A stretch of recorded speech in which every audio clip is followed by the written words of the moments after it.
Hello everybody and welcome back to this section, and in this section what we will be doing is we will actually try to code our own tools in order to try to crack some of the passwords. Now what we will be doing is we will first of all try to see how we can actually make a simple string. For example, if a user inputs admin as a string, we will try to make a program that will output the hashed value of that string. Now we will use different types of hashes such as MD5, SHA-1, SHA-224, SHA-256 and so on. Now before we do any of that, let's actually first of all make a directory for this section. So make directory password cracking. You can call it anything you want. Let me change directory to there. And let us first of all make a simple program that will perform the hashing of different types of hashes. So in order to do that, let us first of all name it hasher.py. So we will nano that program and we will add our user bin Python into the beginning of that program. Now there is a library that we need to use in order to perform this, which is called the hashlib library. So we will import it. What this library does, oops, let me just spell it correctly, so hashlib. What this library does, it basically just allows us to perform the hashing itself with a few lines of code. So in order to do that, let's first of all add the hash value. So we will make a variable called hash value, which will basically be a simple word that the user will specify. So we will prompt the user. So let us do that with the input, which means that we will be running this with the Python 3. So input, and let us prompt the user to enter a string to hash. Okay, so what this will do, it will prompt the user, then they type any string, for example admin, and we will output to that user the admin hashed in different types of hashes. So let us see how we can do that. Let us make, first of all, let us try to output the MD5 types of hashes. Those are the most simple ones, and those are the easier to hash. They are the shortest ones as well from the ones that we will be doing. So let us make the hash object, first of all, and we'll call it hash object 1, since this will be just the first value of our string. So we need to make that object to have the MD5 hash, so hashlib.md5, since this is the one that we are going to use right now. And we want to actually add to that hash object the hash value that we prompted user to specify. So hash object 1 dot, and we want to update it with the hash value, which we will encode actually. So hash value dot encode. And what this will basically do is it will add this string to this hash object, which then we will actually turn into an MD5 hash with the hex digest function. So in order to use that function, all we want to do is print the hash object 1 dot hex digest. So this function will basically turn this string into the actual MD5 hash. So let us see how that will work. So if everything is coded correctly, we should be getting the MD5 hash out of our program. So Python 3, but first of all, let's make it an executable. Python 3 hasher1.py. It prompts us for a string to hash, and let us type here admin. And you can see we get a bunch of random code and the bunch of random letters right here. In order to check if this really is an MD5 hash, we can just open our Firefox and we will just paste this hash into our Google in order to see if anything will pop up.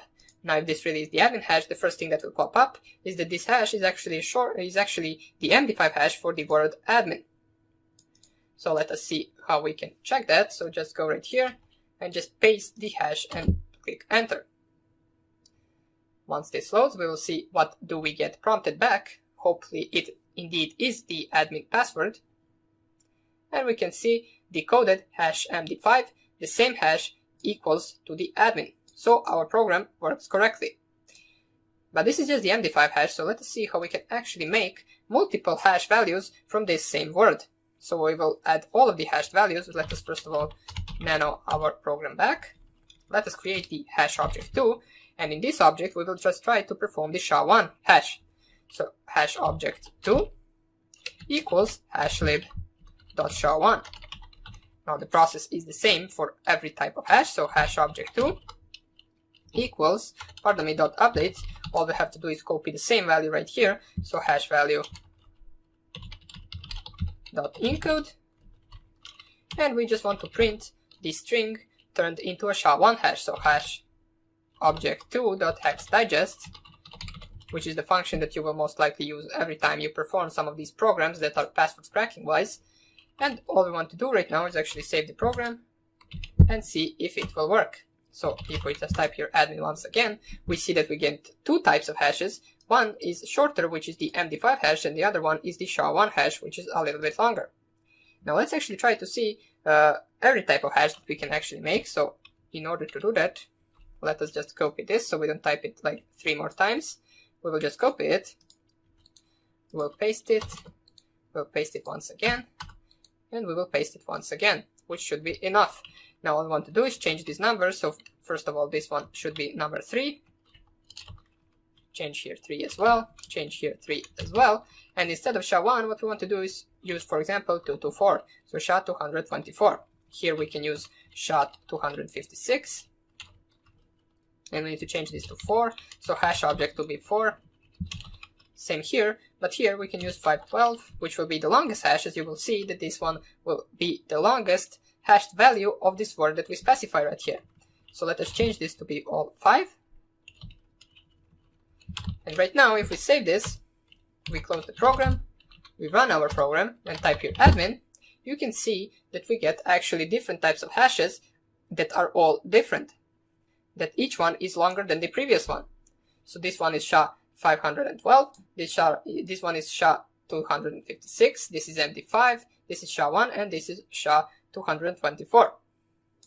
So, for example, you can actually realize that this is SHA-512 because it is the double time longer, it is twice as long as the SHA-256. So this is just some of the examples that how you can actually make a string to be a hash value. In the next videos, what we will do is actually try to crack some of these hash values and get a string out of them, which is the most useful part. I just wanted to show you how this works and what is the process behind of it so you can understand it a little bit better. For example, if you run this once again and use password, you will get the different types of hash for every version of the hash that we used. So we can see nothing really matches as before. That's because this is a different word. And we will try to use another program, which we will actually try to get the SHA-1 hash out of that program to match with a certain string from the password list. So hope you enjoyed this introductory video to the password cracking, and I hope I see you in the next lecture where we will try to actually brute force a SHA-1 hash. So hope you enjoyed this, and I hope I see you in the next lecture. Bye! Hello everybody, and welcome back to this lecture. And right now what we will do, as I said in the previous lecture, we will try to make a program that will ask an input from a user for the SHA-1 hash. And what we will do then is we will use a password list in order to try to brute force that hashed value and in order to prompt the user back for the password that we found. But we will give a little twist to this, since we will actually use a password list that we get from the internet. So what we will do, we will use two libraries. One of them is the URL open library, the other one is the hashlib library, and we will actually try to read the passwords from the internet file. So from the file of passwords that is actually stored on some website. Now, for that file, what we will use is, first of all, we will use the some GitHub password list. So let me just find it. I will just type the 10 million password list. Or 10,000 password list, doesn't even matter. I believe something will pop up. And all we want to do is actually click on the first GitHub link that we find and go to that passwordlist.txt. We will not download it, we will read it from the internet. So click on the first link right here.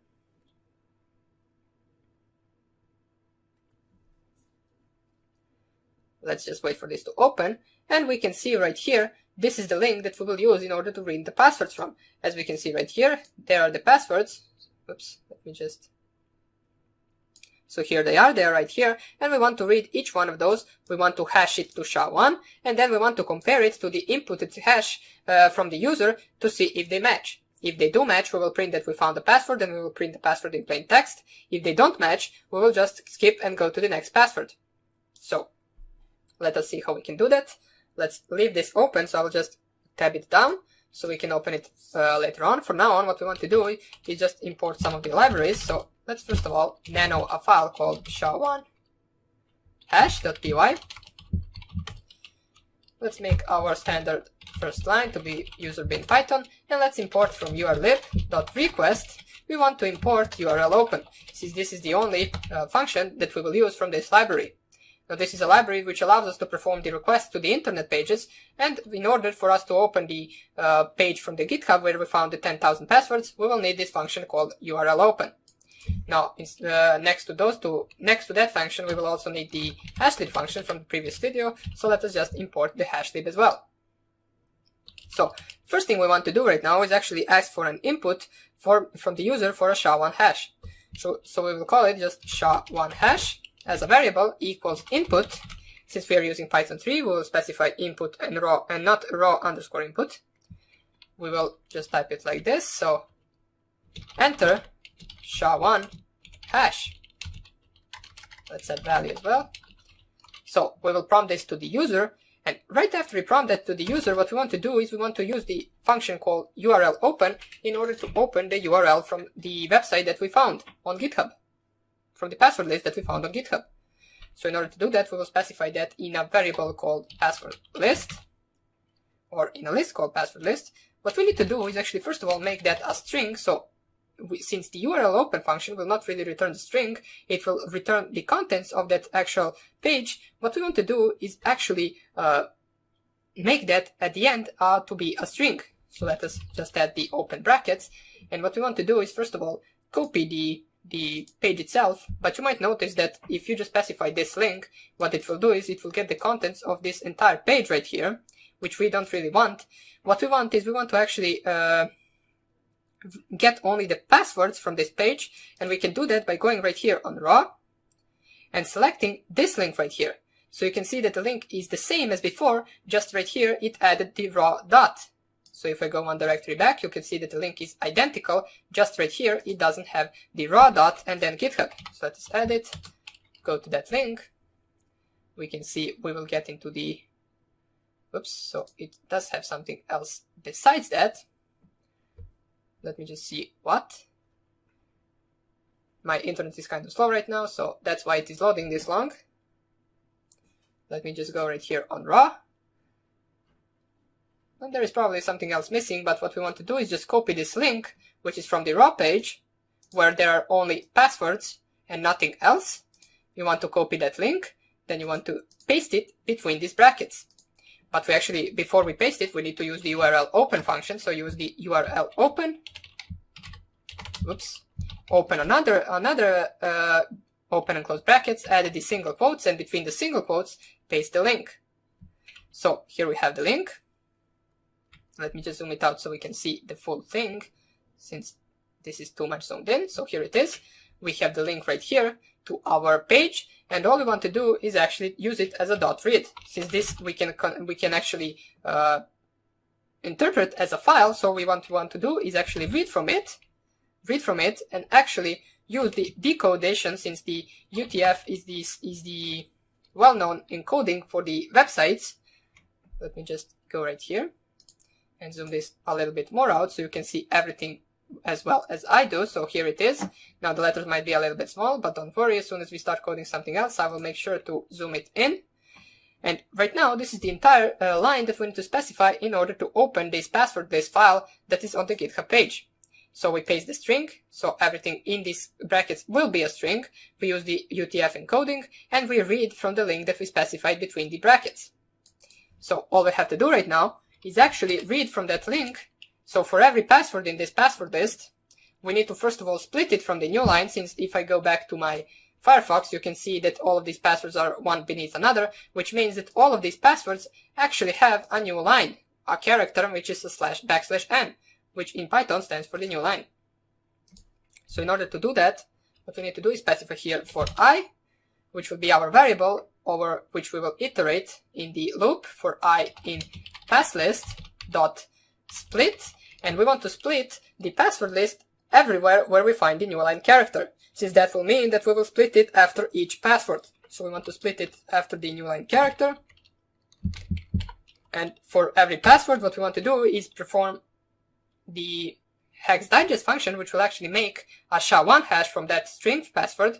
So we want to use a hash guess, which will be our guess of the password, equals hashlib.sha1.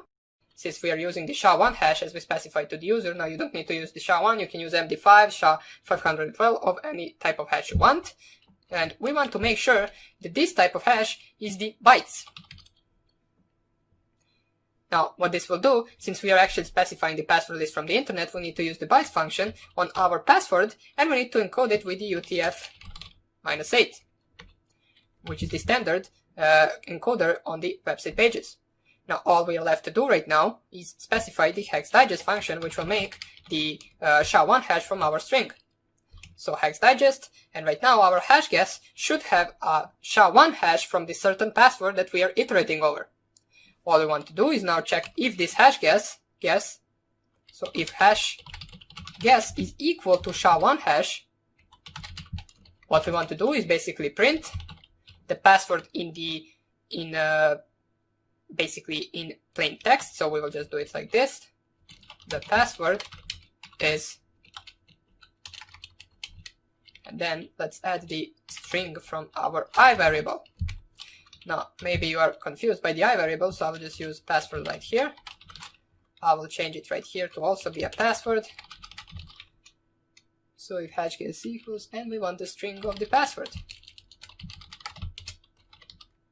So this should actually work, I believe. We will print this, and then we want to actually quit the program itself since we found the password, so we can quit. And we want to type here else, or else if, since I want to specify the, oh no, we can actually just use else, doesn't really matter. We can just type here print, use a minus, password, guess, and when we can concat the string from the password, so we can do something like this. And what we want to do is actually add the plus, so plus doesn't match.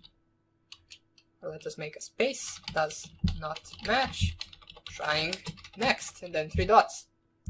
So what we can do is something like this, and if it finishes everything right here, what we can do is just print password not in password list.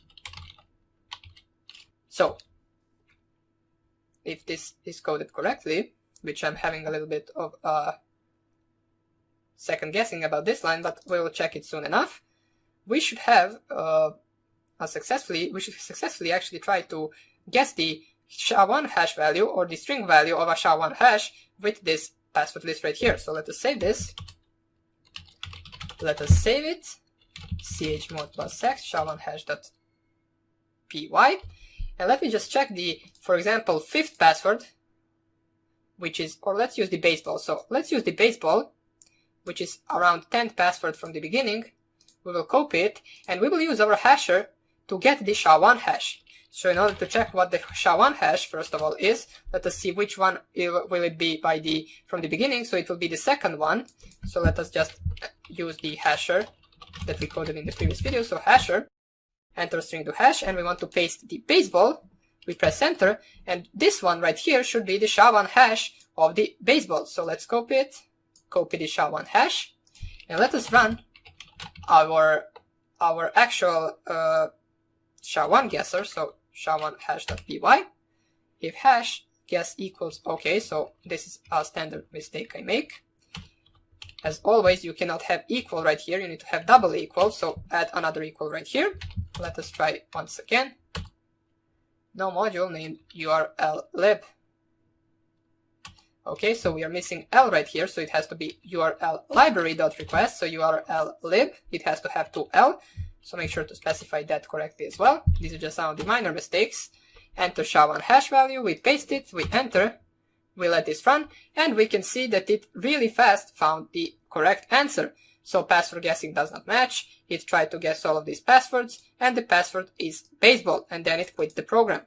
So what we need to fix right now is first of all this space right here, so we want password guess, and then to add a space, so we can see correct passwords, and we can also add the actual colorization of these statements right here. So let us go right here, SHA-1 hash.py. First of all, let me find the space that we need to add, so it is right here, just that space right here.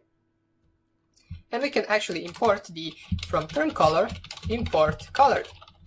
So what we will do is we will print the correct password as always in the green, so we will use colored, open another bracket, and then after this what we want to use is green, close bracket. Let me just see if this is enough. So okay, so these 3 brackets open, 3 brackets closed. We want to do the same right here, just we want to print this in the red. So colored, open brackets, password guess, string password does not match, trying next. We need to add the comma, and then red, add another bracket, and this should be it. So if we save this and we run our program once again, SHA-1 hash value, we paste it right here, we can see it finishes relatively fast. Let's see how long it will take to actually guess the last password in this list. So let us scroll all the way down. And let's use the Brady. So we will see how long it will take for it to iterate over, I believe, 10,000 passwords to see how long it will take for it to find the SHA-1 hash. So in order to first of all get the SHA-1 hash, we need to run our hasher.py, but not with Python 2. We need to run it with Python 3. We paste the Brady right here, which is the string that is, or the password that is last in the passwords.txt file. And the SHA-1 hash will be the second one right here, since that is what we specified in our hasher program. And right now what we want to do is first of all run the SHA-1 hash.py. We enter this right here, we press enter, we can see it is brute forcing, and we can see that in under 1 second it finished all 10,000 passwords, and it found that the password is Brady. So this works really fast. It can guess up to 10 or 15,000 passwords per second. So this is really good. Of course, if you use a more complicated hash value, this will take a little bit longer, but don't worry, it will not be that noticeable to you. So we successfully coded our SHA-1 hash guesser. So we opened the file from the internet, we read from it, we hashed all of the passwords in that file, we compared to the hash value that the user specified, and then we actually printed if that hash value match.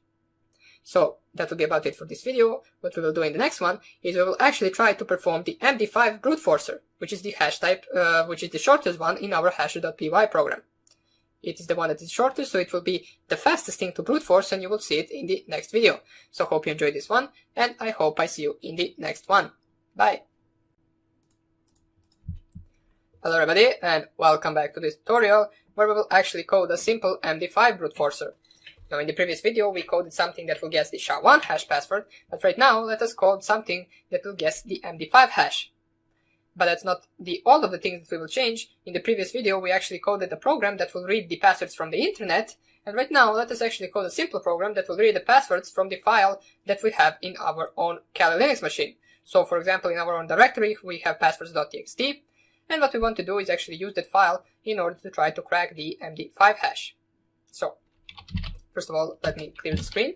We have our hasher and our SHA-1 hash.py. What we want to do is actually nano md5 brute.py, so let's call it like that. And we start off with our usual string, user bin python. So let us, at the start, import the term color, since we will be printing everything in color for better look. And we will also import the hashlib, which we need in order to turn the MD5 or the string into an MD5 hash.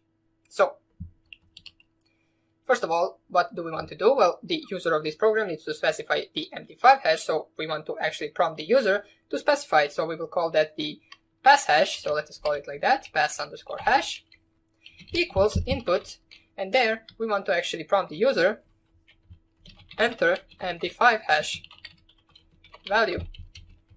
So we prompt the user for that, and after this we also want to prompt the user for the actual password list that they want to use in order to crack that MD5 hash. So that password list can be anything, so we will just call it word list or password list, or doesn't even matter. So we want to press here or type here input, and we want to specify to user that they need to enter the path to the file name. So enter path to the password file.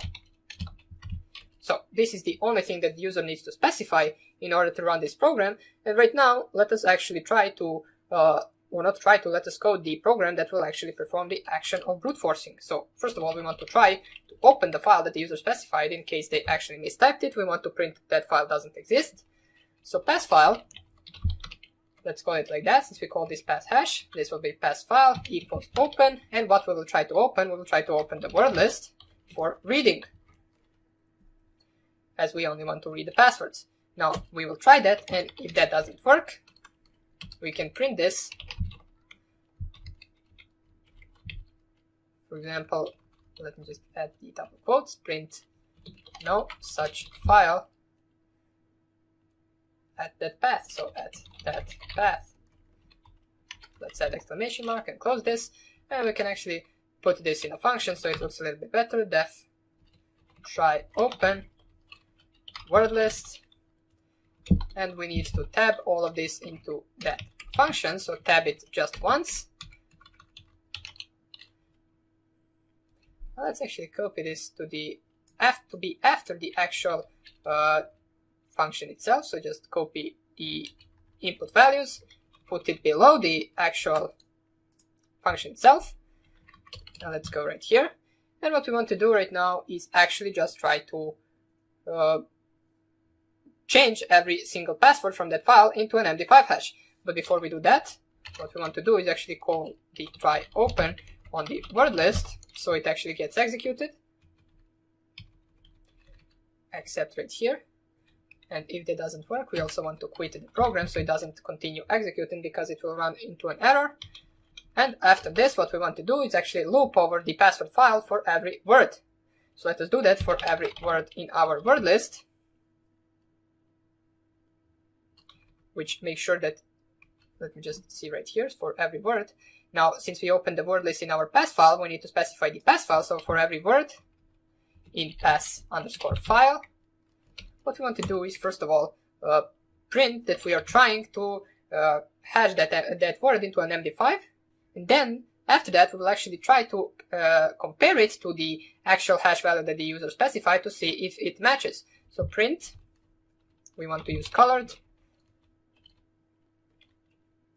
We want to specify, first of all, open brackets right here, then double quotes, trying. We want to add the word. And since that every word in our password file will have a new line character, we want to actually strip it from that new line character so we don't run into any problems. So strip the new line character, close the brackets, and we want to print that in red. So if I'm not mistaken, this should be good to go. Next thing we want to do is, since this is Python 3, we actually have to encode that word with the UTF-8. So in order to do that, we will just make a variable called encode word equals the word itself dot encode. This is the function that actually allows us to encode it before we actually make an MD5 hash out of it. So encode, and in brackets we need to specify which encoder we want to use. We want to encode it with the UTF-8. And all we want to do after that is actually make out of the encrypted word, or encoded, pardon me, not encrypted. We actually want to make the MD5 hash, which we can do with the same function that we used in the previous videos, which is hex digest. So let us call that function, or that variable, MD5. It will equal to the, well, let's not call it MD5 since it might actually cause some problem. Let us call it MD5 digest equals hashlib.md5, since that's the hash value that we are looking for. We want to strip the encrypted, or pardon me, not once again encrypted, encoded word from anything it might cause problem with, so strip it. And we want to actually use or add the function. First of all, let me just add hex digest right here, and then I will check if we need to add a certain bracket right here. So first of all, we use the MD5. On this encrypted word, we strip it from everything that is needed. We need to close another bracket right here, since the first open bracket and first close bracket is the part of the strip, and the second close bracket is the part of this. So first it will make the MD5 hash out of it, or it will make the actual object of MD5, and then it will hex digest it in order to make the MD5 hash. So this should work. We just added a function onto the end of another function, so let me just enter this, and all we want to do right now is if MD5 digest equals, so make sure to specify 2 times equals to our pass hash. If they are equal, that means that we found the password from the list, and then we will print the password in the plain text. We will print it in green, so print colored. Let's make it like this, so password found, and then we add the word itself, since word is in plain text. We do not want to add the MD5 digest since we aren't really interested in sending the user back their hash. So plus word, whoops, and then we want to print that in green. So green, we close the single quotes, we close double brackets, and all we want to do is exit the program. let us see if everything is correct. We read the word from the password file, we print that we are trying that current password, then we encode it with the UTF-8, then we make an MD5 hash out of that encoded word, then we compare the MD5 hash with the hash value that the user specified at the beginning of the program, and if they do match, that means that we found the correct password, so we will print the word in green, and then we will execute the program. Now, in case that we don't find the password we want to print at the end, so just print password not in list, and close this. So if I'm not mistaken, if we save this, this should actually work. So first of all, let us make a simple password file, nanopass.txt, let's call it like that. Let's add here admin password hello 123 123 hello. We can add anything, so password 123 capital password, and then let's use, for example, something that will be our MD5 hash, which will be, for example, football, and then something once again, so admin 123.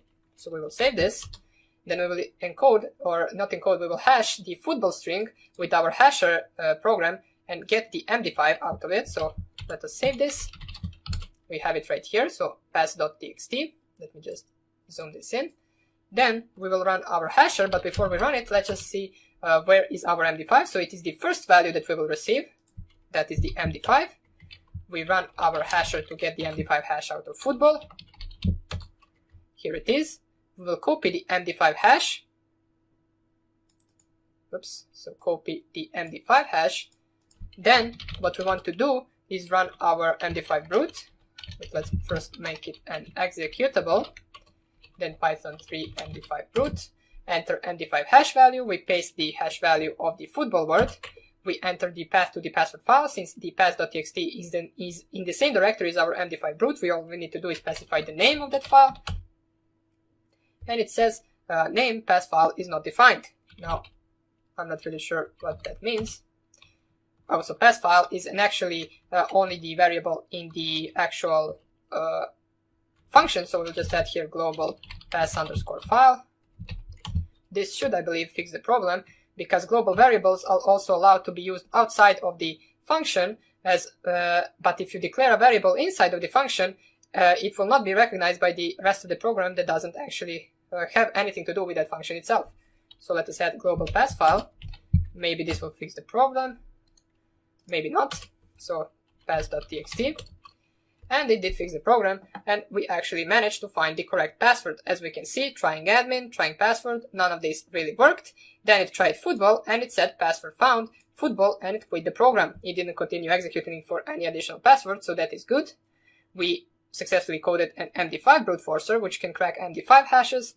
So now you can, by yourself, do or make the brute forcer for any other hash value. So just change the MD5 to be SHA-512 or SHA-256, whatever you want. And basically the principle behind those programs will be the same as in this one.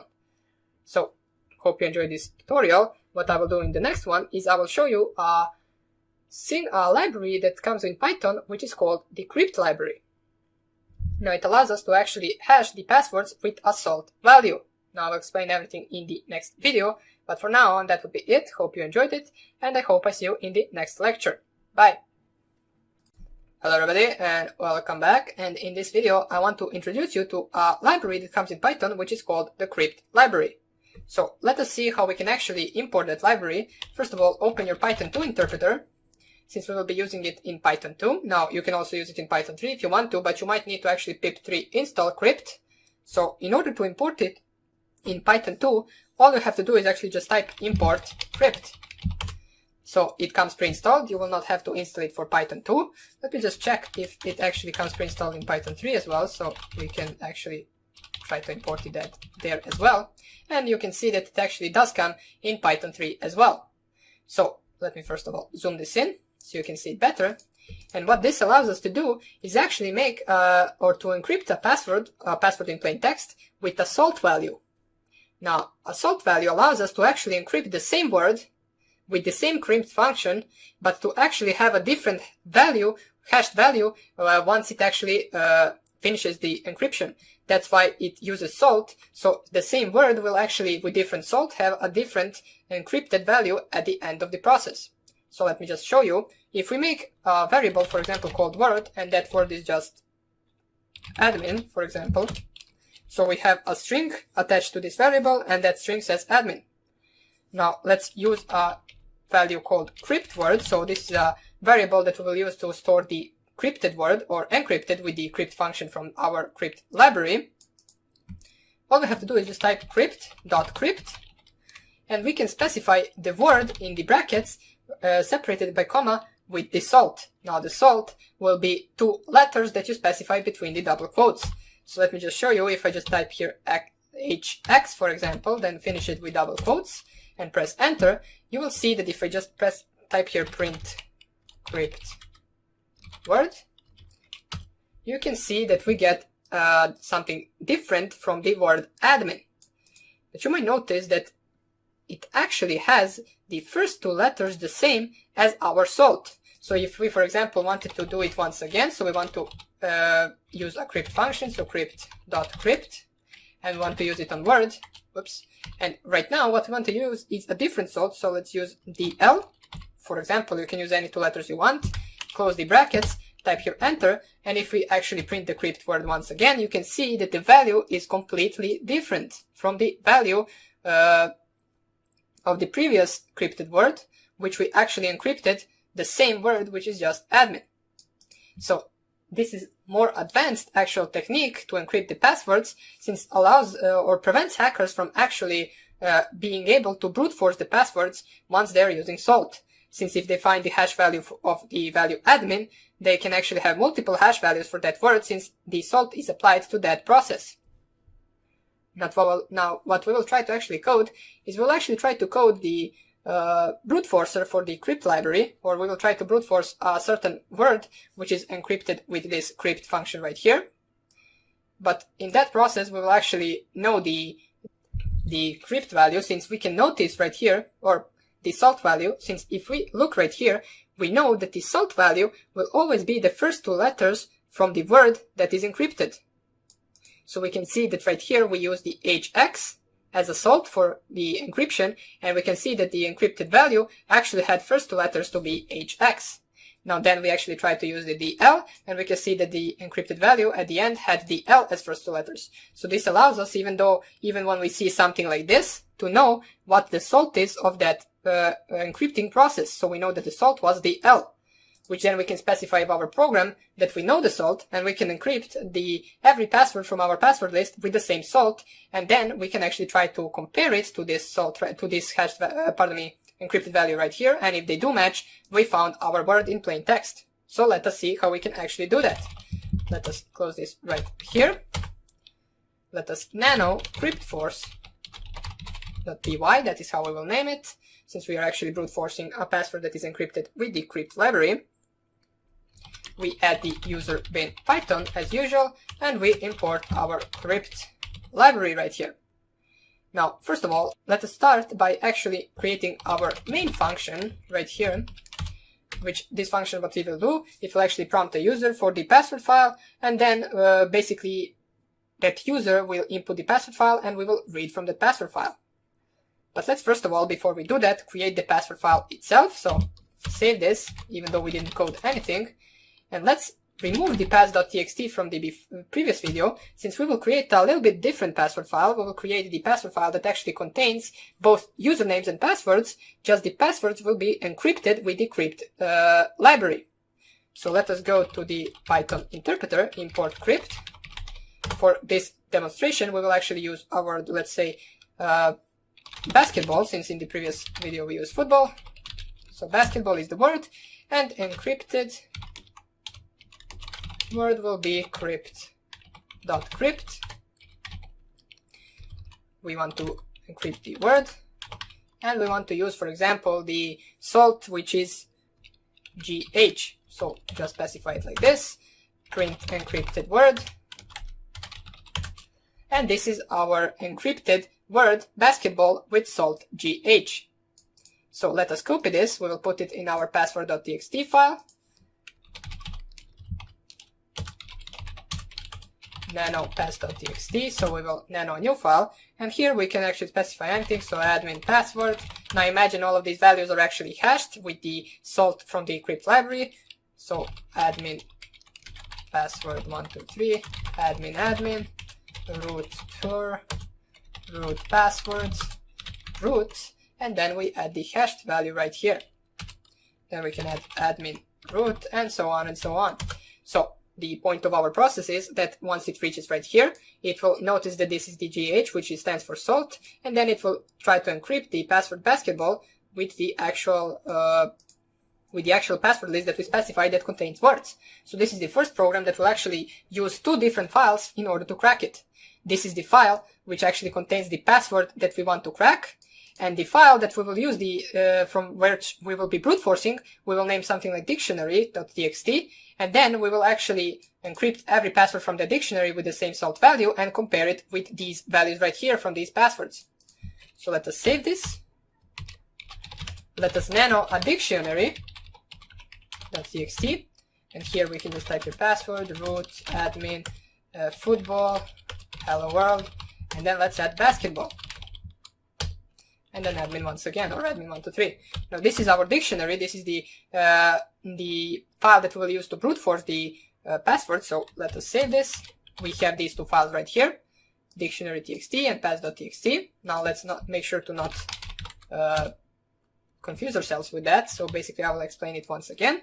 But for now on, what we want to do is actually first of all open the password file, and by password file I mean the file that will actually contain the encrypted value, so we will call it pass file equals open, and then we will simply just open the pass.txt.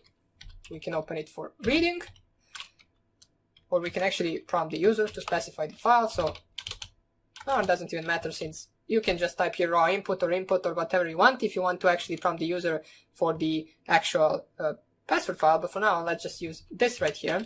Since we only have one password file, it doesn't really matter. This is just for the demonstration purposes. And what we want to do is for each line in this password file, so this is something that we are familiar with, we use it a lot, so for each line in passfile.readlines, since our pass.txt file is separated with usernames and passwords by the two dots, we first of all want to separate the username and we want to get the password from that. So if we can just do if this in line. So if this is found in line, what we want to do is we want to make a user variable to be line.split by the actual two dots, and we want to make the user to be the first part of that line, and the password will be the second part of that line. So let's call it crypt password actually, since we will pretend that all of those passwords are actually encrypted with the crypt library, even though only the one for the basketball is.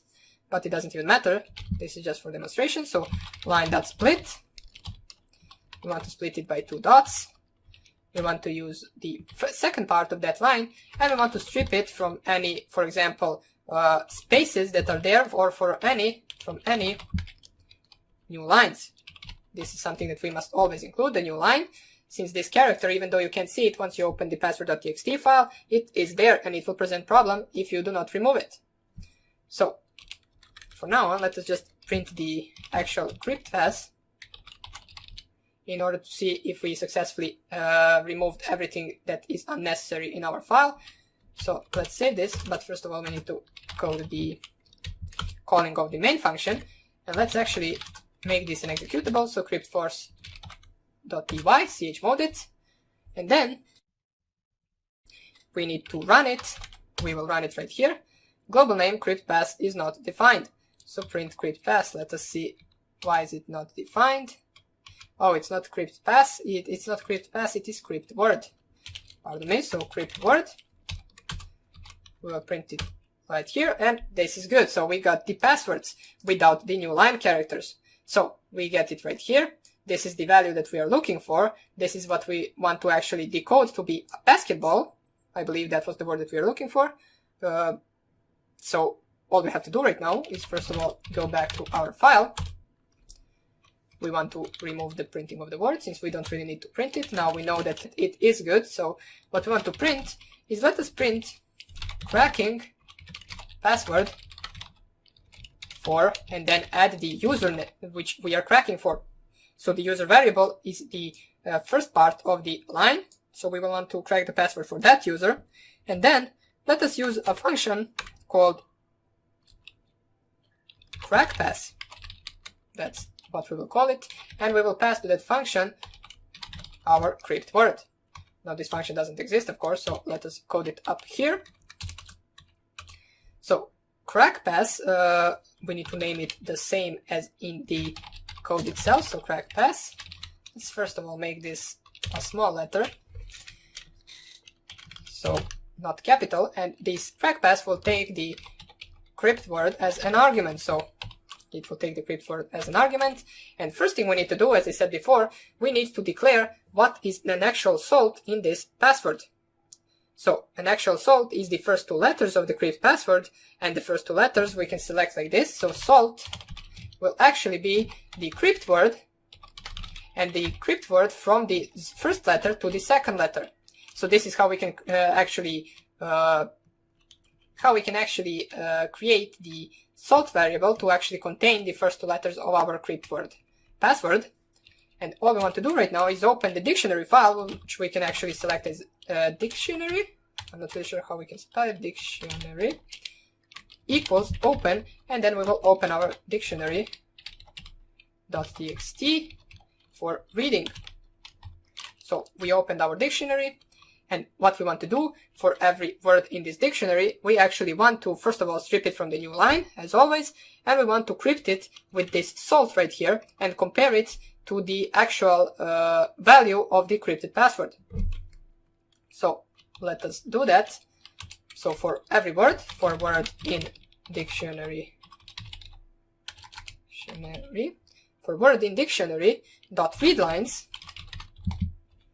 first of all, we want to make sure that the word equals word dot strip from the new line character, since we do not really want that. And right now, what we want to do is actually crypt the word with the actual salt. And we can call that right now cryptPass, since we use the crypt word variable already. So our cryptPass will be equal to the crypt.crypt from the word from our dictionary with the salt. So salt we selected right here. So this should be good. And all we have to do right now is actually check if crypt word equals to cryptPass. So if our crypt word that we got from here, so this crypt word right here, from our pass.txt file, which is encrypted with the salt, if it equals to the cryptPass, and cryptPass is the variable of the password that we use from our dictionary with this salt, then we found the password. So we will just print found password, and we will add the word in plain text. So we do not want to add the crypt word, we want to add the crypt, just the word. So this should be good, I believe. And all we want to do from here is just return to the main function, since we successfully finished this function. And in case that doesn't happen, we want to print password not found. And then we also want to return back to the main function. So if I'm not mistaken, this should work. And right now, if we just save this, we have our dictionary.txt right here, pass.txt. And if I run the crypt force, let me just see, cracking password for admin, password not found, cracking password for admin, password not found, root, basketball. So we managed to actually find the password right here, which is not really that noticeable. So we will fix it with the term color right now. But let me just check something first of all. So, okay, so it is good. I was a little bit confused why it cracked 3 times for the admin and 3 times for the root. But then I realized that we actually specified the admin 3 times as the first username and root 3 times as the first username. What I am concerned about is this password not found. So let us just see why that happened. Why did it say password not found? Let's actually return the word. Let me just check whether this will work. Okay, so that doesn't work. For some reason, it prints out password not found, but we can fix this easily.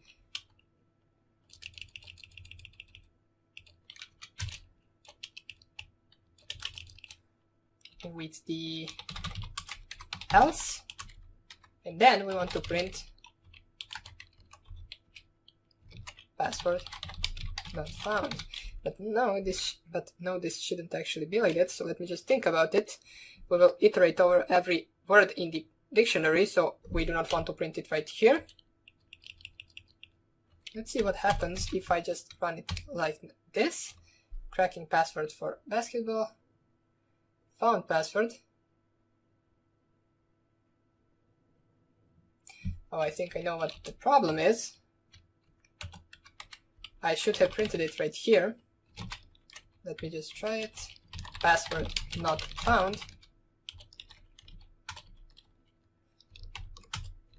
Let us try right now. I'm not really sure why does it. Oh, okay. So yeah, since we call this function multiple times down here, we do not want to specify it right here. We want to specify it, oops, right here.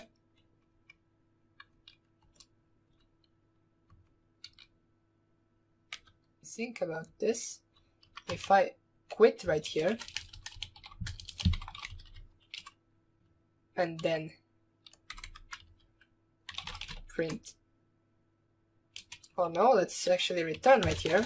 I'm sorry for this, but sometimes even I get confused about these silly things. So let me just see where we can actually add it. Print, or not print right here, so password not found.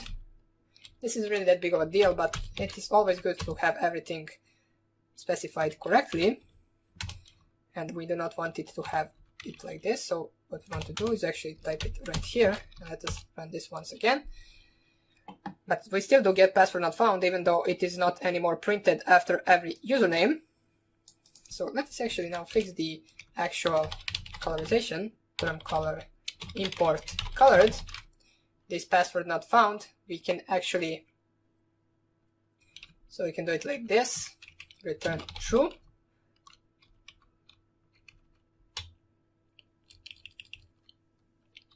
If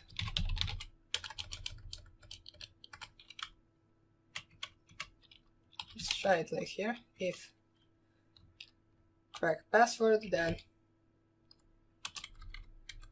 pass, else print password not found. Now this is really not that. Let me just see. No module name term color. From term color import colored. Okay, it doesn't really matter at the moment. Let me just run this once again.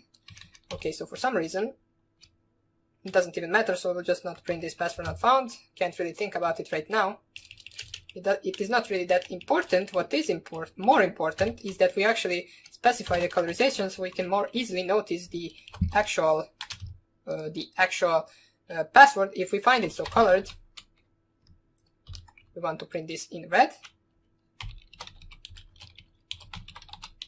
Make sure to always use this as a Python 3, since term color is in Python 3. Here we want to just return, and here we want to print this in green. So we will print this in green. We close the double brackets right here, but then we unhash this statement right here. Let me just save this right now, and right now, if I Python 3 this, name y is not defined. What? Oh, so here I specified by an accident y, so let us just see it right now. Okay, so we do find the password, so it is basketball with our encrypted value. So let me just cat the pass.txt. We can see that this value right here is equal to basketball, which is actually correct since we specified that at the beginning of the video. So that would be about it for the password cracking section. We didn't manage to actually fix this, which is basically just continuing to crack even after finding the password, but it doesn't really matter. It isn't that important. Maybe later on I will actually try to fix it and show you how I did it.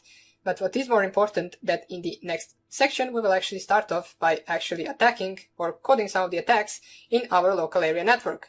So we will try to code the R spoofer, the packet sniffers, the FTP credential sniffers, and a bunch of other programs as well. So hope you enjoyed this password cracking section, and I hope I see you in the next one. Bye!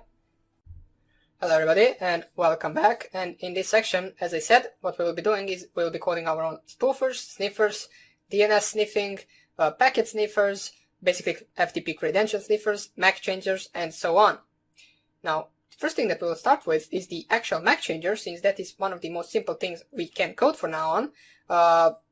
What it allows you to do is actually change your MAC address, which then potentially can be used to bypass some other security measures that the target might have. For example, if you want to actually connect to the certain Wi-Fi, and that certain Wi-Fi either uses, for example, a whitelist or a blacklist, you can then use a program to change your MAC address in order to bypass either the blacklist or the whitelist. If your MAC address is, for example, blacklisted from a certain wireless point, or basically anywhere else, you can bypass that with just changing your MAC address to a different MAC address, and then you will be able to connect. Now, if there is a certain whitelist on the target running, for example, they only allow a certain type of MAC addresses, you can then, for example, run an authentication attack on the wireless, or change your MAC address to the MAC address of the client that was connected to the target wireless, and then proceed to actually enter the wireless hotspot. So there are a bunch of other things you can also do with the MAC changer, but for now on, let us see how we can code it. Now, in Kali Linux, there already comes a program that can do it for you. So for example, if you just type MAC changer, you can see that it will actually print you the usage of the program itself. So MAC changer, let us see --help, what it has as an options. It has the help option. The most important options are right here, which is the permanent, so reset to original permanent hardware MAC address. Now this is your official MAC address that you actually get. It is hardwired into your device, and basically this is the MAC address that you will actually have once you buy, for example, a new laptop or a new PC or something like that. Now, we have an option to actually set a fully random MAC address. What this will do is, for example, let me just show you. So MAC changer, so print the MAC address and exit. Let us see my current MAC address. So minus show. Not really sure why this option doesn't really work. So MAC changer help does work. Minus B, minus S. Not sure why doesn't it work, but it doesn't really matter. What we can do is we can actually set a fully random MAC address with the -R command. So just run -R. Oh, so yeah, of course, in order for you to actually run this command, you need to specify your interface, so your networking interface. Now, in order for you to check your networking interface, you need to just type ifconfig in your terminal, and you will see your bunch of networking interface if you have multiple connected, such as some wireless networking interface, some cable networking interface, the loopback interface, which we are really not interested in at the moment. So what we are interested in is this interface right here, which you most likely all have, or not most likely, you must all have if you're running Kali Linux, since it is by default the name of the interface for the Kali Linux. Now, you might also have some different name interface, such as LAN 0 for the wireless interface. You can check that one out as well, but for now on, in order for you to check the MAC address of this interface, you can just copy the name and run the MAC changer, and first of all, show the MAC address, and then for that interface. So you just type here --show, and then the name of the interface itself. And you can see that the current MAC is this MAC address for my interface, or for my Kali Linux machine at the moment. And my permanent MAC address is the same MAC address, since we didn't really change it yet. So make sure that at the end of every command, you specify the name of your interface, otherwise this won't work. In order for me to actually change my MAC address, I will use the option -R. And then I will also add my ETH0 interface, which I am currently connected on the internet with, and run this once again. And we can see right now that the current MAC was this one, and the new MAC address which this program gave me is this one right here. It is fully random, but if we wanted to, we can actually specify the MAC address that we want. So it is best used once you encounter a whitelist on a target. You can specify any MAC address you want. So let us see how we can do that. Let's run the MAC changer --help. So we can specify it with -m, and then -mac equals this. So we will use -mac equals, and then we will specify some random IP address, MAC address. So let us do that. -mac equals, and then we can specify 223344556677. Make sure to separate all of these digits by the double dots. So right here, they are all separated. So 2 digits, then 2 dots, 2 digits, then 2 dots. That is the syntax for the MAC address, and at the end we need to add the name of our actual interface, networking interface, and we can see that the current MAC, which was the MAC that we changed previously, is now changed to the 223344556677, which we specified in our command. And this is basically how MAC changer works, but this is not a program that we coded, so what we want to do is actually code something similar to this. It can be either rather simple, or if you want, there are two ways to do this. We can do one way with the actual MAC changer, which will just take a few lines to code, and we can do another way because there is a way to change the MAC address with the Linux commands themselves. Let me just show you how you can do that. So you can do that. First of all, you need to put your interface down. So in order to put your interface down, you need to type here ifconfig eth0 down. Once you press enter, if you just type here ifconfig once again, you can see I no longer have the eth0 networking interface specified right here since I put it down. And then once you put it down, you can change the MAC address with this command. So ifconfig, then the interface, which is eth0. Then you need to specify HW for the hardware, and then the ether, since we are changing the Ethernet interface.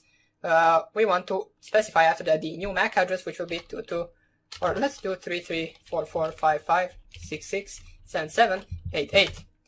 Cannot assign requested address. Okay, so it doesn't really matter. Let's just do AABB. CCDDEEFF. And we changed our MAC address to be AABBCCDDEENFF. If we check our MAC address with the actual MAC changer, we can see that our current MAC address is AABBCCDDEEFF. And all you have to do after that is actually put your interface back up with the eth0, ifconfig eth0 up. And if you just type ifconfig once again, you're good to go. You can see that your eth0 is back once again, and you have it up and running. Your Ethernet MAC address, here it is specified. It is new one, and it is the one that we changed to. So those are the two ways that you can change the MAC address. The second one was over the Linux commands, and the first one was over MAC changer in Kali Linux. So we will start coding our MAC changer in the next tutorial.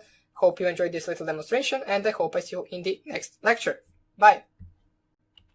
Hello everybody, and welcome back to the tutorial where we will actually code a simple MAC changer for our Kali Linux machine. So let us get started. First of all, what we need to do is get out of the password cracking section and make a directory where we will actually make basically something like, let's call it, for example, our local network programs. Not really sure how I can call it differently, because all of these attacks, or not attacks, all of these programs that we'll be coding will be applied to the local network. Since, for example, if you want to run a packet sniffer, you will be running it on your local network against the machines that are under the same IP address range and under the same router and the same network as you are. So let us change our directory to there.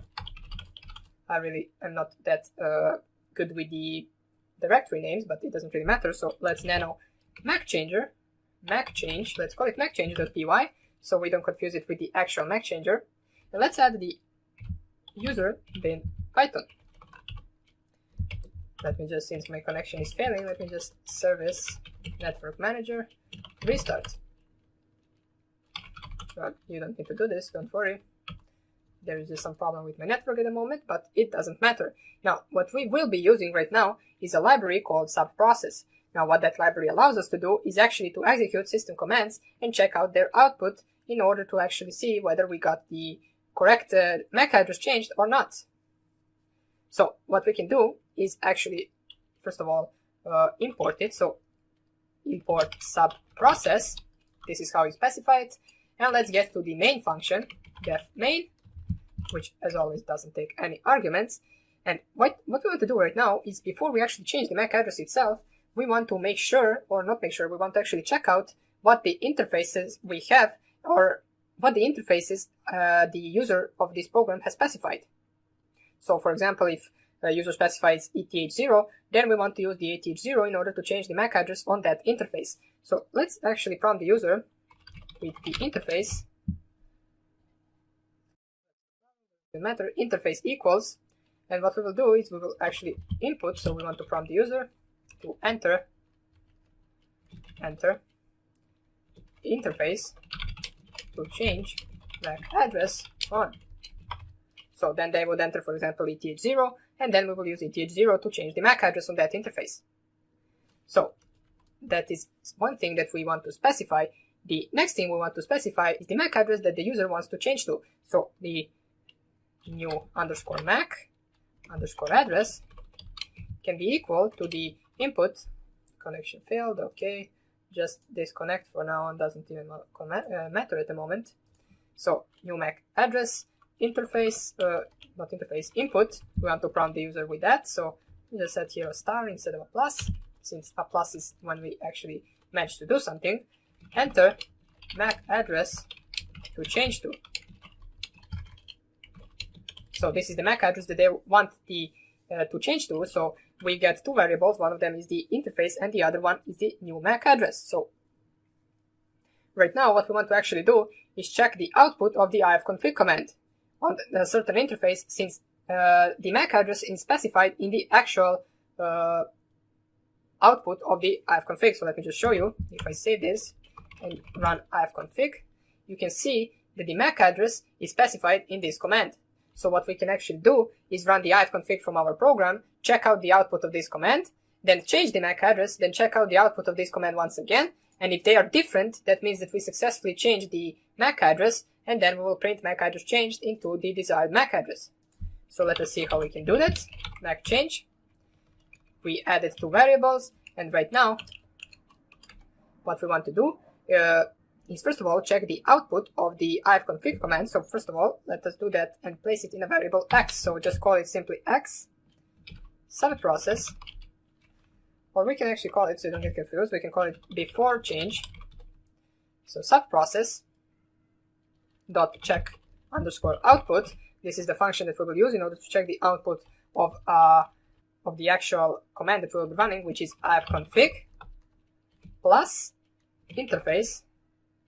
But let's add a space right here. So interface is the interface that we specify, and this is the command that we are going to run, ifconfig ETH0. So if you run ifconfig ETH0, as you can see, you only get the data for the ETH0 interface as well as the MAC address in that data. So let us see right now. We check the output, we store it in a variable before change.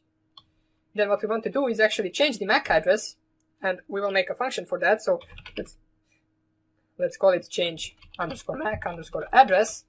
We want to specify to that function the interface that the user specified and the new MAC address that they want to change to. So let us first of all code that function right here.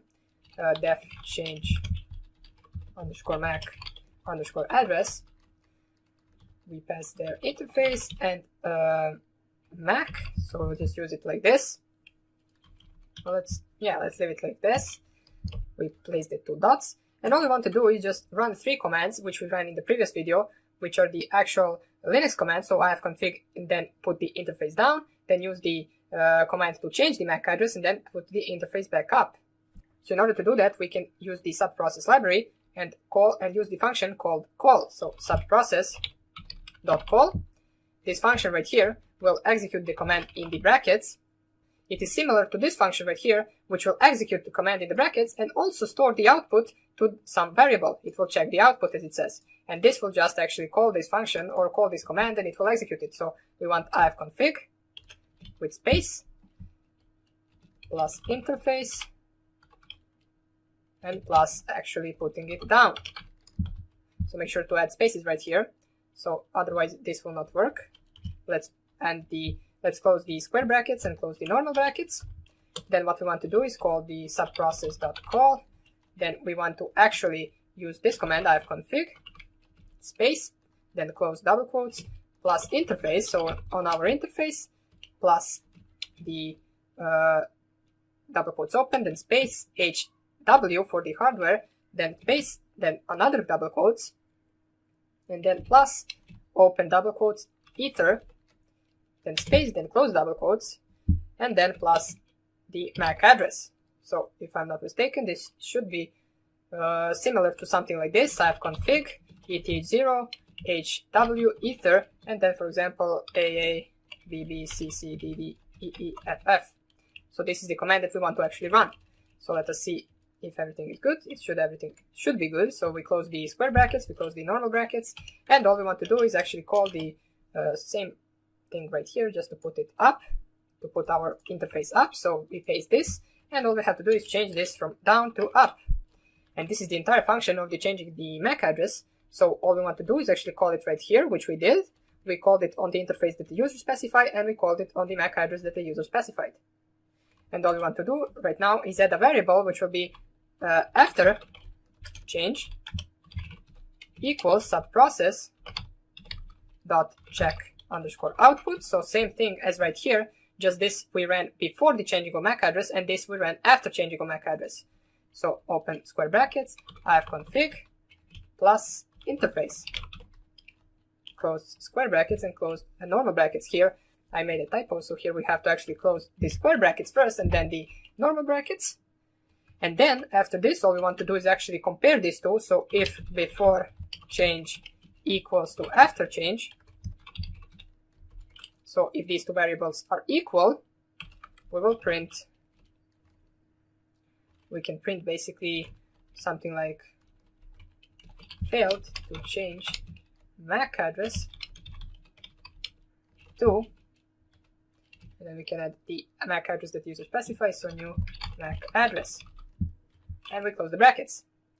And then else if these two variables are not equal, that means that we successfully changed the MAC address, we want to print MAC address changed to, and then we add the new MAC address, and then we add another on interface, and then we can plus the interface. Hopefully this is all good. So let us try to actually run this after we call the main function down here. So we call it right here, then we save this program, save it like this, and if everything is good, this should actually work. If we close this, we make it an executable, MAC change. We run the ifconfig eth0 in order to check what the current MAC address is. So let's try to actually reverse this MAC address with our program. So MAC change, enter interface to change MAC on, eth0. eth0 is not defined. So let us see, input and eth0 is not defined. Okay, so that could be because of the actual 0 in the interface. So let me just type here string from the input. Maybe that is causing the problem. So let us just check once again. eth0 is not defined once again. Oh, so we are running it with Python 2. We need to run it with Python 3. So let us do it once again. Subprocess.call. Inconsistent use of tabs and spaces in the indentation. So we are getting some of the errors, which is good. So we will just actually fix them. Let me just see where the error is. Subprocess.call ifconfig plus interface plus up. So it is somewhere around here. Not really sure what the actual error is, but this function right here also has a different type of specification, so we don't need to specify it like this. We can specify the command also like this. So ifconfig, then close this, then comma, and then the interface. Then we can do it like this. So delete the empty space and then comma up. I believe this will work as well. We can do the same right here. So delete the pluses, delete the empty spaces in the strings, add comma, delete plus, add comma, delete empty space, comma, delete plus, delete empty space, delete plus, and add comma. So I believe this will work as well. Then let us delete this here as well. And this should work as well, but also we need to change it here. If that is creating the problem, not really sure why is it creating the problem. Maybe it is some syntax. So just delete the pluses, empty spaces, and add a comma. And right now we should be good to go. So let me just check this out. Python 3. Inconsistent use of tabs and spaces in indentation. So inconsistent use. Okay, so here it is. Instead of the tab, I pressed spaces. So what I need to do is actually tab it. And right now it should work. Now it would probably work even before. I just thought the error was in the syntax, so that's there. ETH0 right here, enter MAC address to change to, so we can just use FF, EE, DD, CC, BB, AA. So ABCC, AA, BB, CC, DD, EE, FF. We press here enter, and we get the successful message, so MAC address changed to this MAC address on interface ETH0. Now we can check that out just by typing ifconfig ETH0, and even though it does say that, we didn't manage to actually change it, not really sure why. Cannot assign requested address, so it cannot assign that address. Now some addresses cannot be assigned, not really sure why, so let us try it once again. So the the MAC address is this currently, and if we run the program once again, ETH0, the 223344556677, MAC address changed to this on interface ETH0, so let's check it if it really did change right now.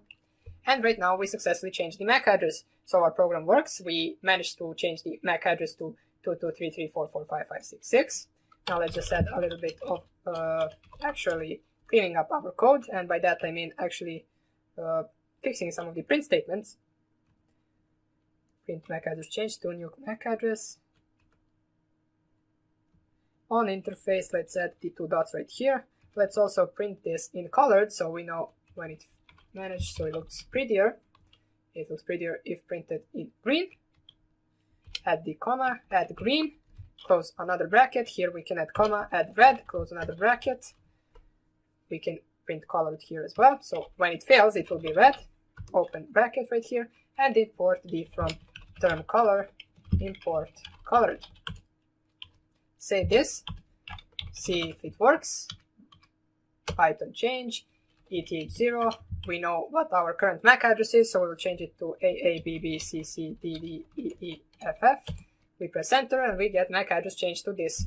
If we check it out, we successfully changed the MAC address, and our program does indeed work. So that will be about it for this tutorial. We coded our own MAC changer, and we will continue coding in the next lecture. So hope I see you there, and take care.